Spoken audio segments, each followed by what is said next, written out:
I'm a mathematician when it comes to measuring fighters. I can't see how Andre Ward beats him. I can't see how Golovkin beats him.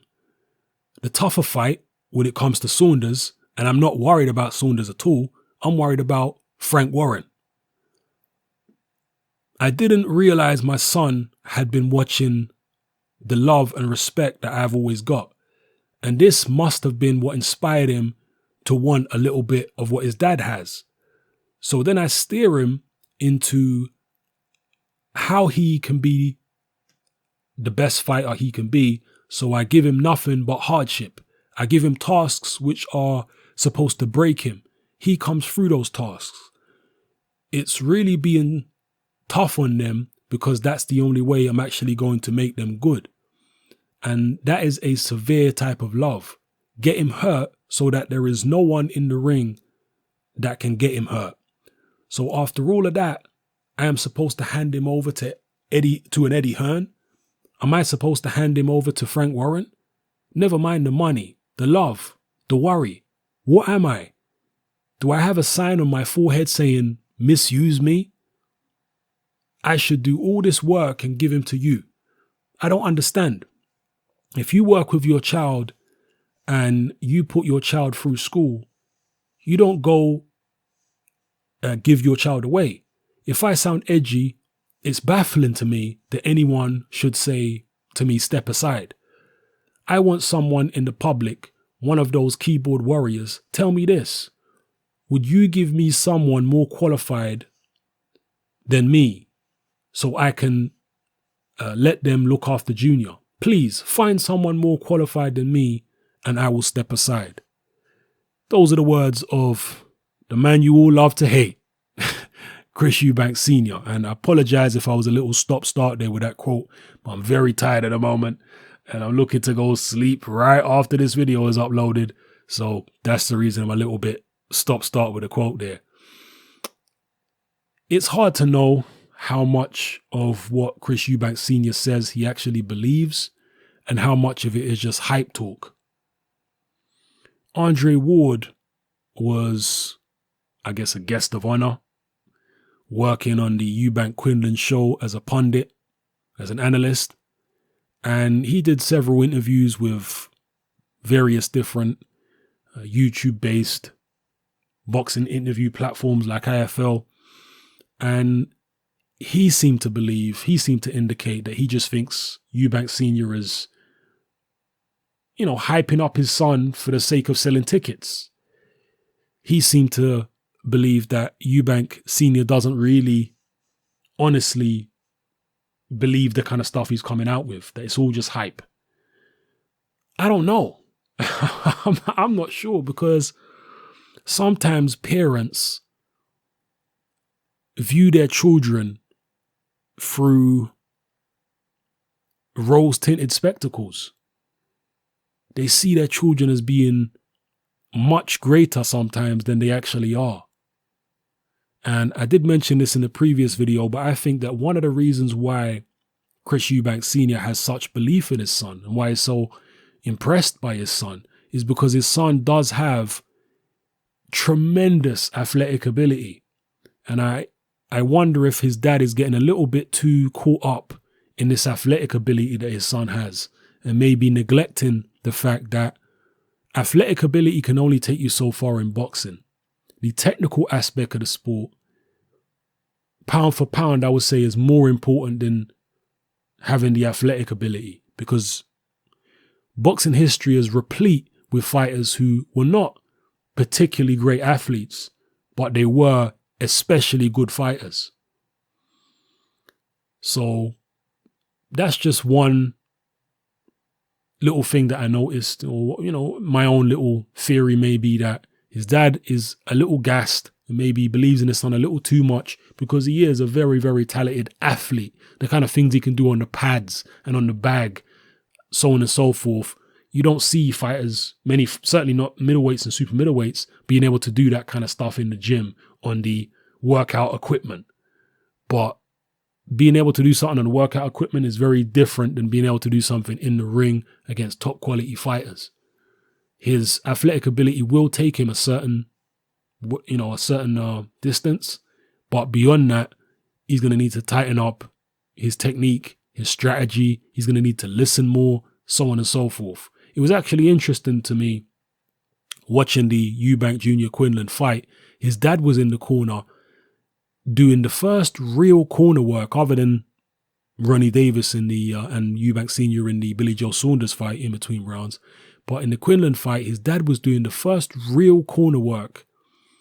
Actually, Adam Booth maybe as well. But, generally, the corner work in the Eubank Jr. fight is virtually non-existent. Whereas in the Quinlan fight, his dad was actually giving him real instructions, proper, directions. Do this, do that, throw this shot, watch out for this, relax, so on and so forth. So he was much more hands-on in his role as a trainer for the Quinlan fight. And it was interesting to me that Eubank Jr. just sat there and didn't even acknowledge what his dad was saying. He was that stubborn. He didn't even want, he just felt like nobody can tell him anything. Nobody can give him any advice because he knows best. That was the kind of vibe I was getting from Eubank Jr. sat in the corner, because his dad kept on saying right. After he gave the instructions, he said right or understood, okay, as if he was hoping for acknowledgement from his son, which never seemed to come. Eubank Jr. will find out the hard way that you do need to take on board what trainers tell you in the corner. Now, the trainer's not in there fighting, but just as Lennox Lewis has said in the past week or so, the trainer can see certain things that you can't see when you're in the moment. It's always good to have a second set of eyes. But Eubank Jr. appears to be so gassed, and I don't mean tired, I mean gassed in the sense that his ego is out of control, that he's talking about he don't need a trainer and that he does what he wants in the ring and so on and so forth. He should have learned from the Saunders fight that you do need somebody in the corner giving you advice, a second set of eyes, telling you switch up that strategy to this strategy. You do need that, especially if it's somebody good, So anyway, let me know what you think about Chris Eubank Sr.'s comments here. Is he sincere? Does he believe all this stuff? That his son can beat Andre Ward and Golovkin? To me, it seems a very simplistic way of viewing things. Like he said, Andre Ward don't throw enough punches to be able to beat my son. I mean, that's way too simplistic. Andre Ward throws as many punches as he needs to throw in any given round. If he's in a situation where he has to throw a lot of shots, I'm sure he's going to up his work rate. But if he don't have to, then he's not going to. If he's in there with somebody who's throwing a hell of a lot of punches like a Chris Eubank Jr., I'm sure Andre Ward would respond accordingly. Now, he would probably slow down the pace and maneuver himself into positions where he's able to counter Eubank Jr. And because Eubank Jr. is getting countered so frequently, he would probably drop his punch output as a result.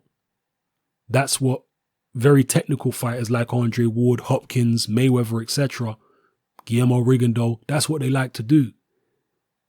They like to make it so awkward for you and punish you for your mistakes to the point where your punch output goes right down. And that's a theme in Floyd Mayweather fights, for example, a very common theme. You look at the punch output of Mayweather opponents, it is way, way below their normal punch output.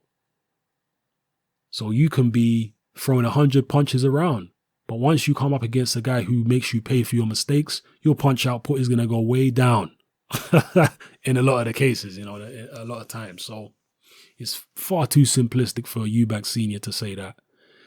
And as far as Golovkin, he says, well, my son is much faster than Golovkin. He throws more punches than Golovkin. He's got a better defense than Golovkin. Golovkin doesn't have a good defense. Golovkin is slow. He's got good power, but he's very hittable. And my son's got a good chin. So how is Golovkin going to win? Again, Golovkin isn't just a guy with a big punch. Golovkin is a guy with tremendous balance. This is why he's able to get the knockouts. There are a lot of other guys out there who hit hard. There may be guys in the past 10, 15 years in the middleweight division who hit just as hard, maybe harder than Golovkin.